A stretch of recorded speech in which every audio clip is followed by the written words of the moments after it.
For the first 6 months of this year, I was training for a big powerlifting meet that I'm doing in the month of December.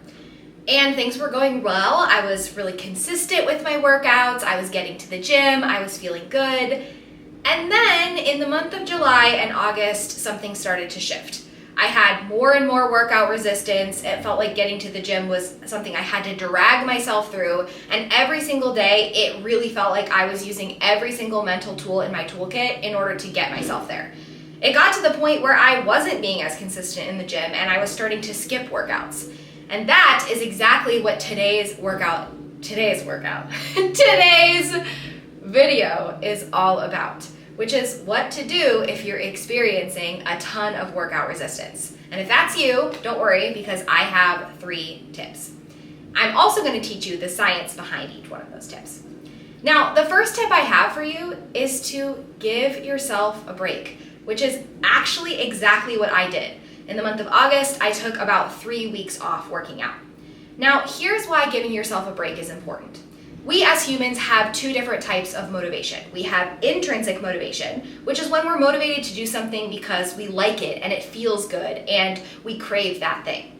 And we have extrinsic motivation, which happens when there's something outside of us that's motivating us. Maybe it's a deadline, maybe it's a person, maybe it's something as simple as setting a goal of I want to work out 4 times per week. The problem is when we over-rely on extrinsic motivation, when we have a goal we're shooting for, when we're really trying to be consistent with our workouts, what can happen is that our intrinsic motivation actually starts to dwindle. And soon enough, we don't have that same desire or craving.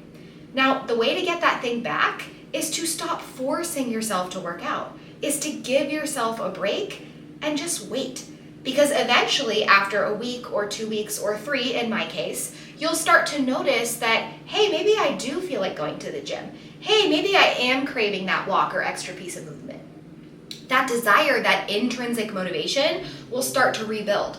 But it can only do that if we let go of the standards, if we let go of whatever goal we have, and we choose to just let ourselves be and accept the fact that we're not working out right now.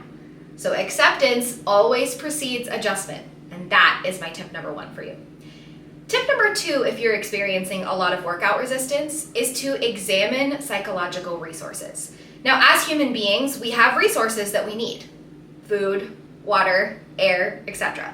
But we also have psychological needs, like safety and autonomy. Sometimes what happens is that your brain is telling you that you shouldn't do the workout, is resisting a workout for a very, very good reason. Maybe you're putting a lot of energy into other areas of life. Maybe your stress level is incredibly high right now, and your brain knows that adding workouts to that physiological stress isn't going to be necessarily super helpful. I don't know what it might be. But what I want you to do is I want you to get really curious about what part of the workout it is that you're resisting. For me, what was happening is that I was really resisting the idea of walking myself through my own training. I knew that after every set I was going to want to stop and I was going to have to do so much mind management. Now, as an entrepreneur, I'm already self-directing in every other area of my life. There's no one else who gives me deadlines. There's no one else who holds me accountable except for me. And so my brain was noticing that there maybe wasn't enough self-regulation to go around. And so it was offering me resistance to the workouts in order to preserve my self-regulation for other things. Now, once you identify what psychological need it is that maybe you're a little low on, you can focus on adjusting your circumstances in order to make that better. So I gave myself more structure at work, but I also started going to workout classes, so I didn't have to do as much planning and self-regulation in that arena of my life on my own. Tip number 3 is a really good one, and that is to examine your feelings of resistance in the moment they happen. So a lot of times resistance is uncomfortable for us. It's something that we want to get away from.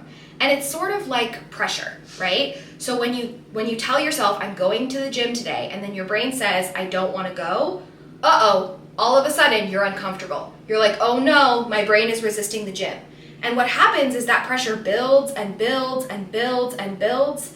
And the quickest way to let out that steam, the quickest way to reduce that pressure is to just simply decide, well, I'm not going to work out today, I'm going to work out tomorrow instead.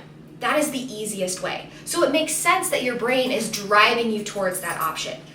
One of the things you can do instead, though, is you can start to examine and get curious about that resistance. So when your brain says, ugh, I don't want to work out today, instead of panicking, instead of viewing that as basically a fulfilling prophecy that means there's no possible way you can work out, ask yourself questions about that resistance. Ask yourself, why? What is it about the workout that I'm resisting? Is there any other workout that sounds like it could be workable? What is the thing that I'm most looking forward to about the workout, and what's the thing that I'm least looking forward to about the workout? Now, this is going to use your discomfort tolerance skills, which is something that we work on with a lot of people in coaching, because it is uncomfortable to sit in resistance and to poke at it and examine it. It feels a little bit dangerous. It feels a little bit unsafe. It feels icky. But the more you can practice embracing that discomfort, allowing the resistance to be there, and getting really curious about it, the better off you're going to be. So, to recap our 3 tips that we went over today, number 1 is to give yourself a break. Number 2 is to examine psychological resources and see if you can make workouts easier or different in some way so they're not zapping the things you need. And tip number 3 is to practice discomfort tolerance. For a really concrete ending here, I want to talk about the fact that you can simply set a timer for 2 minutes and just discuss that situation with yourself for that 2 minutes. So when your brain says, I want to skip your workout, you're going to say, let's set a timer and let me start to examine. I hope that you are enjoying these videos from me. If you are enjoying, give me a comment below and let me know what kind of topics or what kind of behavior issues you're struggling with so that I can know next month when I'm making more videos exactly what to talk about in order to help you out the most. With that, I will see you all next week.